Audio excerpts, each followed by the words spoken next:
Hey guys! Tara't mag-unbox nitong V6 Portable Mobile Phone Bracket na pwedeng gamitin sa pagbablog at sa inyong travel journey. O, di ba? Hindi nyo nakaproblema kapag wala kayong taga-picture sa mga lugar na inyong pupuntahan kasi ito na ang kasagutan. In this video, magbibigay ako ng honest review and it's up to you guys if magpapabudol kayo or hindi. So, as you notice, the box is just so small, so it's very handy on your travel. And isa sa mga makikita nyo inside would be this USB type of charger. However, wala siyang kasamang adapter, so kanya-kanyang provide na lang kayo. So yung item naman ay very sealed at meron pa siyang ganyang protector. And what's inside would be the manual or guide on how to use it. Very easy lang naman siya intindihin at sundan. So, ayan na nga guys. Tingnan nyo naman yung item itself. Very aesthetic. Sa mga team puti dyan, kaway-kaway. Ito na ang item na para sa inyo. Dalawang kulay ang available for this item. So, isa ay light pink at isa ay itong white. At since team puti ako, syempre, ito ang binili ko. So, yan yung nakikita nyo ay sealed pa siya, and yung sa ibabaw na nakikita nyo ay ilaw yan. So, meron na rin siyang, kumbaga, ring light. So, makikita na ang inyong mga kagandahan at kagwapuhan kapag ginamit nyo ito. Another feature of this product is meron siyang remote. So, yung nakita nyo dyan kanina, yung may tatlong bilog, yan yung remote niya. So, it's very portable, Bluetooth remote. Pwede kayong mag-selfie or mag-take ng photo ng malayo. So, yung tinuturo ko dyan ay ang remote itself na pwedeng may adjustan ng ilaw. Tricolor kasi yung ilaw. So, may dimmable feature siyang kasama. So, yan yung pinakamaliit na section na pwede nyo siyang gamitin, guys. So, tingnan nyo naman. And yung part na yan ay yung section na lalagyan nyo ng cellphone. Iipit nyo lang naman. So, ayan. Very aesthetic, diba? Hindi na siya yung bulky na tatlong paa na ginagamit ng iba.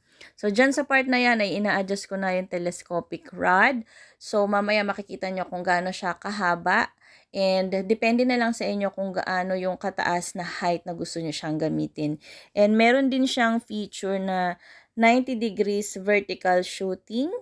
And this is good for those who are having cooking vlogs or cooking shows or nagpe-flex ng items like jewelries or any products. So, very useful itong item na ito.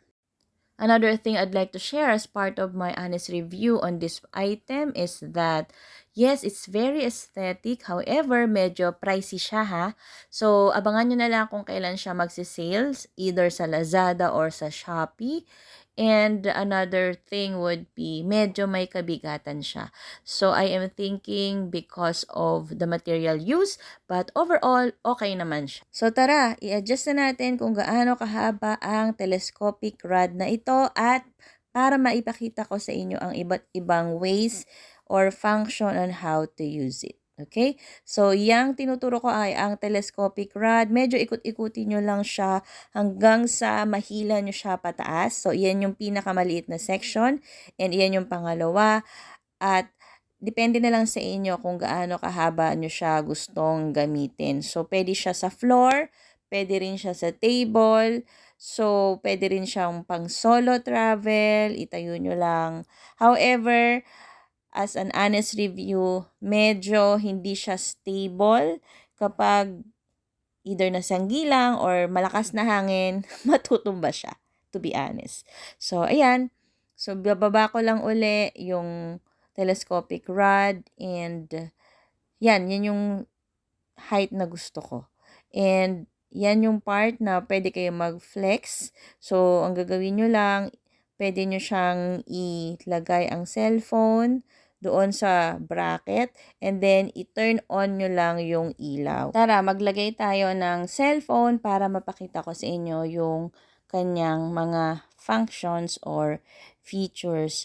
So, pagkalagay nyo ng cellphone, pwede na kayong live stream o 'di ba sa mga nagla-live diyan, pwede niyo siyang gamitin ng ganyang paraan. So, pag halimbawa nasa restaurant kayo to do a food review, pwede nyo lang siyang ipatong sa table, sa isang tabi, or sa isang sulok, and then ilagay nyo yung cellphone ng ganyan, and go ahead, mag-review na kayo ng kinakain ninyo. So, di ba, less space yung mako-consume at hindi pa kayo makakaabala sa iba. Alright, so, yan yung mga feedback na gusto kong i-share sa inyo, but I would like to emphasize na bumili lang kung kailangan, pero kung hindi naman at walang paggagamitan, ay wag na lang muna. Remember, needs versus wants. So, dyan sa part na yan, kita nyo naman ang ilaw. Ni-turn on ko both sides. So, meron sa taas at meron din sa baba. Kaya, very useful ito. At sabi ko nga, yan na yung pinaka-ring light niya. At ito naman yung sinasabi kong 90 degrees na pwede nyo siyang gamitin, especially for your cooking vlog. So, ayan, pwede nyo rin siyang i-flip ng ganyan. O, diba? Yan yung paraan para hindi mahuhulog yung cellphone ninyo. Kasi kapag the other side, yung ginamit ninyo, tutungo lang siya. And, syempre, may kabigatan din yung cellphone. So, kapag ganyan nyo siya ginamit, pwede nyo siyang gamitin pang live stream. So, di ba? Ayan, ibalik na natin uli. Toinks. Boom. Stable naman yan. However, dyan lang kasi ako nag-demo sa sofa. Kaya hayan, natumba. Sorry na. So, ito naman sa part na to, pineflex ko kung ano yung iba pang accessories na kasama. So, you have the USB type ng charger. At ayan na nga, pwede nyo siyang i-on. Yung ilaw niya sa ilalim. So, 3 klase yung ilaw na pwede. Ayan, di ba? Nakita nyo naman, pwede siyang i-adjust. At sa pagpatay, i-long press nyo lang siya. Meron din siyang ilaw dito sa taas. At kung gusto nyo siyang i-on using the remote, so ayan. Pwede nyo ring i-adjust kasi nga tricolor siya. So, ayan, patayin muna natin. At gusto ko ipakita sa inyo na meron din siyang switch sa likod. So, yung tinuturo ko ay para sa taas at ito naman ay para sa baba.